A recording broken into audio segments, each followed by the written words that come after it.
Boards के माध्यम से किया है, और अभी आज मैं उसमें कुछ और नई चीजें जोड़ रहा हूं। जैसे आपने देखा, अभी श्रमिकों के परिवार में जो बेटियां हैं जो कॉलेज में पढ़ती हैं, इनको स्कूटी देने के लिए और हमने प्रावधान किया है। तो इलेक्ट्रिक स्कूटी ये हर एक बेटी जो कॉलेज में पढ़ती है, श्रमिकों की बेटी, उसको जो स्कूटी है उस देने का स्थायी प्रावधान हमने किया है। जो भी बेटियां पढ़ती हैं उसके लिए हम हकदार हो गए हैं एक स्कूटी प्राप्त करने के, और स्कूटी के बदले में शायद हमने पैसा तय किया है। कितना?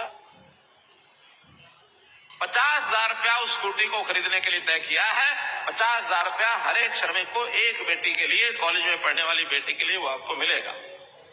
इसी प्रकार हमारे जो श्रमिक साइकिल खरीद करके इस योजना का लाभ उठाते थे, उसमें 3,000 रुपया पहले मिलता था, और अब से आगे जो दिया जाएगा साइकिल के लिए, वो 3,000 की बजाय 5,000 रुपया राशि उस साइकिल के लिए दिया जाएगा।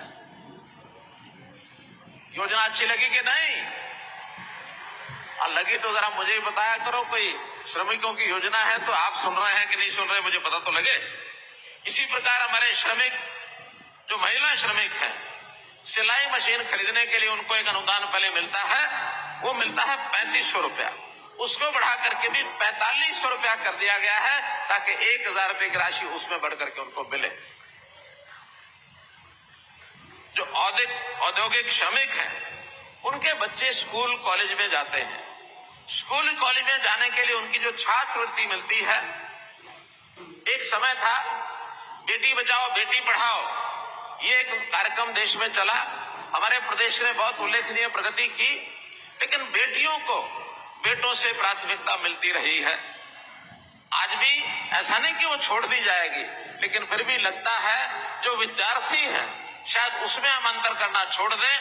अभी जो पहले छात्रों को जितना पैसा मिलता था, उससे 1.5 गुना बेटियों को मिलता रहा है।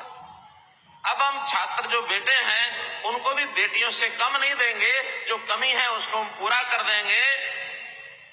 करना चाहिए ना?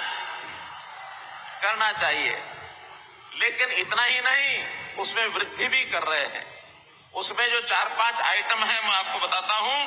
अभी तक 9वीं 10वीं इनमें छात्रों के लिए 5,000, छात्राओं के लिए 7,000 रुपये राशि दी जाती थी, लेकिन अब आगे से छात्र हो या छात्रा हो, उन सबको 7,000 की बजाय अब ये 10,000 रुपये की राशि उनको छात्रवृत्ति के रूप में दी जाएगी। वार्षिक 10,000 रुपया मिलेगा। ITI डिप्लोमा के जो प्रत्येक 1 वर्ष के लिए जो पहले 6,000 और 8,500 मिलता था, अब वो भी बढ़ा करके उसको 10,000 रुपया किया है। तो इनको भी 10,000 रुपया ITI के छात्रों को भी मिलेगा। 11वीं और 12वीं पहले 5,500 और 7,750 ये राशि मिलती थी, अब ये मिला करके 12,000 रुपया वार्षिक, छात्र हो छात्रा हो सबको 12,000 रुपया वार्षिक ये मिलेगा। ऐसे ही सभी प्रकार के स्नातक डिग्री, इसमें जो पढ़ने वाले हमारे छात्र छात्राएं हैं, जिनको पहले 6,000 और 8,500 रुपये मिलता था, इनको 8,500 के बजाय इनको 15,000 रुपये वार्षिक, जो हमारे डिग्री स्नातक BA करने वाले जो छात्र छात्राएं हैं, उनको 15,000 रुपये वार्षिक ये दिया जाएगा। ऐसे ही polytechnic, diploma, CA, pharmacy, ANM, GNM, under graduate diploma, इन सबको भी पहले 7 और 10,000 रुपया था, इनको 15,000 रुपया वार्षिक ये सब दिया जाएगा। सभी प्रकार के इंजीनियरिंग डिग्री, B फार्मेसी 8,000 और 11,500 मिलता था, इनको बढ़ा करके 20,000 रुपया वार्षिक ये कर दिया गया है। ऐसे ही सभी प्रकार की स्नातकोत्तर डिग्री, डिप्लोमा, BSc नर्सिंग, इनके लिए भी 20,000 रुपया वार्षिक कर दिया गया है। सभी प्रकार के medical degree, MBBS, BDS, BAMS, इनके लिए 21,000 रुपया वार्षिक ये सब कर दिया गया है। तो इस प्रकार से इन सब की छात्रवृत्ति में पर्याप्त जो बढ़ावा है वो हमने किया है। श्रमिकों की कई बार क्रोनिक बीमारियां, ये जो बीमारियां होती हैं, जानलेवा भी कई बार बीमारियां होती हैं, लेकिन इसमें उनके इलाज का तो सारा खर्च ESI से हम लोग क्योंकि रजिस्टर्ड हैं वो सब मिलता ही है, लेकिन उनको कई बार एक अच्छी डाइट की आवश्यकता होती है, तो उस डाइट के लिए, स्वास्थ्यप्रद खानपान के लिए अपनी जो सैलरी है उसके अलावा 2,000 रुपये महीना उसके केवल खानपान के लिए इसमें हमने बढ़ोतरी की है। जिनको ये जब तक वो बीमारी होती है उनको 2,000 रुपये महीना ये अलग से भी उसमें मिलेगा।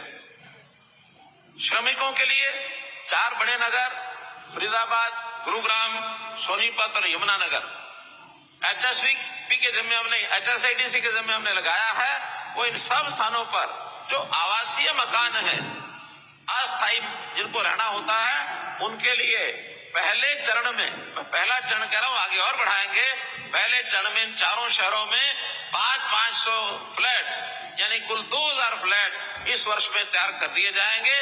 जो ऐसे जो अस्थायी कर्मचारी जो कई बार जो कभी कभी कहीं नौकरी करते बाहर चले जाते हैं, जिनको किराए के लिए आवश्यकता होती जगह की, उनको ये 2,000 जो फ्लैट हैं इनका निर्माण किया जाएगा। फतेहाबाद जिला गुरुग्राम के हरसरू, कादीपुर, वजीराबाद, इनमें ESI की डिस्पेंसरी ये स्थापित की जाएगी। हरियाणा राज्य की सभी ESI डिस्पेंसरियों में ECG की सुविधा ये भी लागू की जा रही है, ताकि लोगों को जो ECG का टेस्ट है, हार्ट के जो पेशेंट है उनका जो ECG ये आसानी से हो जाए। भाइयों बहनों, हमने आयुष्मान की योजना ये जो लागू की है, जिसका लाभ हमको ESI के माध्यम से भी मिलता है, अन्य जगह भी हेल्थ सर्विस में मिलता है। अभी तक जिनकी 15,000 रुपए की सैलरी है, 1,80,000 रुपए साल का, उनको ये आयुष्मान की योजना फ्री मिलती है। इसके ऊपर 3 लाख रुपए तक अर्थात 25,000 रुपए महीना, 15 से 25,000 रुपए महीना जिनकी सैलरी है, उनको भी एक बहुत नॉमिनल सा 125 रुपया मासिक, इसके बदले में 5 लाख रुपए का जो बीमा है ये उनका सबका किया जाएगा। ये भी एक जानकारी दी है। मित्रों, आर्थिक तौर पर ये सब घोषणाएं ये मैंने की हैं। एक और इसके साथ विषय कि आज जैसे प्रधानमंत्री जी विश्वकर्मा दिवस पर कुछ योजनाएं घोषित करने वाले हैं। उन घोषणाओं में एक योजना हमारे यहाँ विश्वकर्मा कौशल विश्वविद्यालय जहां बैठे इन्होंने भी बनाई है। मैं इसकी जानकारी आपको देता हूं। बाद में वो जो घोषणाएं होंगी उसके साथ डबटेल करके जो उसमें ज्यादा लाभदायक होगी, कुछ चीजें यहाँ लाभदायक होंगी, कुछ उनमें लाभदायक होंगी, उसके बाद जो लाभदायक होगी उसको आगे बढ़ाएंगे। जैसे एक योजना यहाँ बना रहे हैं, वो है गुरु शिष्य कौशल सम्मान योजना। गुरु शिष्य कौशल सम्मान योजना के अंतर्गत इसका उद्देश्य अनौपचारिक क्षेत्र 25,000 शिल्पकारों को, कारीगर और श्रमिकों को, जैसे प्लम्बर हैं, बढ़ई हैं, राजमिस्त्री आदि कौशल यानी क्षमता को पहचान कर उनको ट्रेंड करना, उनको प्रमाणित करना और ऐसे ट्रेंड गुरु के रूप में उनको पहचान दिलवाना। अर्थात जो सीख जाएंगे उसके बाद वो गुरु के नाते अर्थात ट्रेनर के नाते भी काम करेंगे। वो ट्रेनर जो है उनको सरकार जो है उनको एनरोल करेगी और बाद में ऐसे लोगों को, नई पीढ़ी के लोगों को और हम जो है उनको ट्रेंड कर सके। तो इस योजना में 75,000 युवाओं को कौशल आधारित प्रशिक्षण ट्रेड गुरुओं के साथ प्रशिक्षक के रूप में जोड़ा जाएगा और कौशल प्रशिक्षण कार्यक्रमों के सफल समापन के बाद ऐसे लोगों को प्रमाण पत्र प्रदान किए जाएंगे। स्वरोजगार शुरू करने व उद्यमी बनने में ये सब सक्षम हमको बनाएगा। ये योजना कौशल विश्वविद्यालय द्वारा कार्यान्वित की जाएगी, 5 साल के लिए होगी। इसका कुल बजट सरकार ने 208 करोड़ रुपए ये मंजूर किया है। तो मित्रों, भाइयों बहनों, आज के इस अवसर पर इतनी सारी योजनाएं लाभ की आपके सामने मैंने रखी हैं। अब आप जो के एक कुशल कारीगर के नाते, कुशल श्रमिक के नाते अपने आप को आगे बढ़ाएंगे और परिवार में जो अपने और सदस्य हैं उनके लाभ के लिए, भलाई के लिए सरकार द्वारा जो योजनाएं हैं उनका लाभ आप उठाएंगे। अब जो कि जैसे मैंने कहा था